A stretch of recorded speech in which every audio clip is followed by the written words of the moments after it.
When a silent majority allows their nation to lose its common sense, that nation is lost, and you are allowing them to take your country away from you.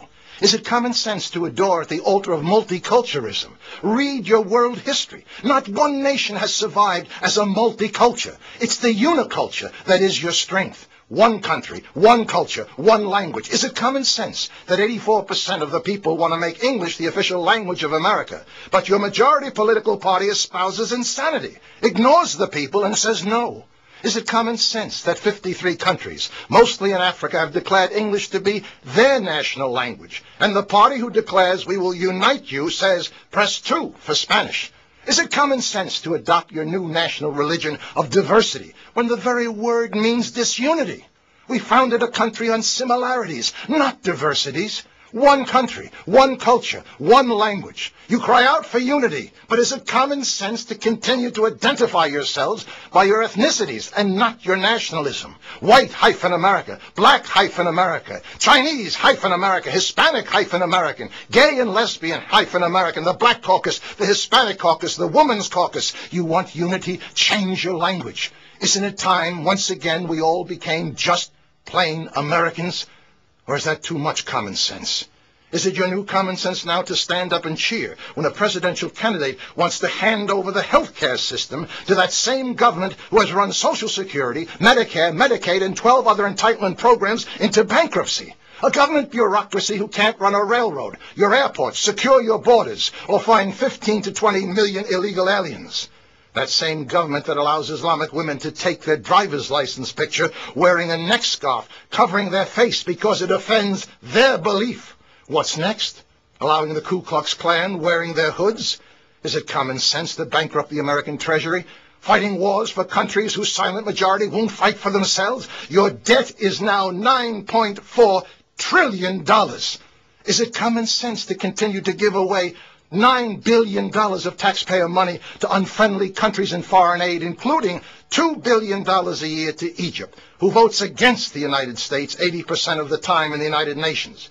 All this while your own inner cities crumble. 40% of your high school graduates can only read or write at a 4th grade level. You have to import people from China and India for your high-tech industry because you haven't got enough smart people in America.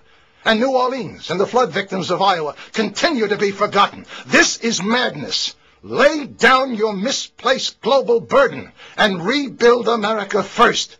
You can't support the world while neglecting your own country. Are you unifying the country with common sense when both of your presidential candidates cry out, we must show compassion for the 15 to 20 million invaders from south of your border? But not one word of compassion for the overburdened American taxpayer who is forced to subsidize the invaders by paying over $250 billion of their hard-earned money to establish America as the welfare department of a failed, corrupt foreign country. Are you unifying your country with common sense by sending out your utility bills and your Social Security checks in Spanish? Legal and illegal immigrants have no incentive to learn your unifying language because you make it easy for them not to assimilate. How many of you write in big letters across that bill, English only, please, and send it back? Stop bending over backwards to accommodate every other culture but your own. Is it common sense to allow your activist judges to ignore your history, your culture, your Declaration of Independence, and every other founding document to remove God from public life? And endowed by their creator with certain inalienable rights, their creator, not the ACLU, not the will of the atheist, or the anti-Americans that sit on the Ninth Circuit Court of Appeals in San Francisco. Separation of church and state, yes.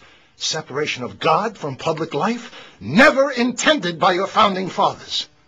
Is it common sense that the very political party who claims to be the party of the people and shouts, we will bring change, consistently stops all common sense legislation to secure your borders, establish workplace verification, and stop taxpayer money for illegals? They call themselves progressive global thinkers. We had another word for them in 1776. We called them traitors. This happened all once before.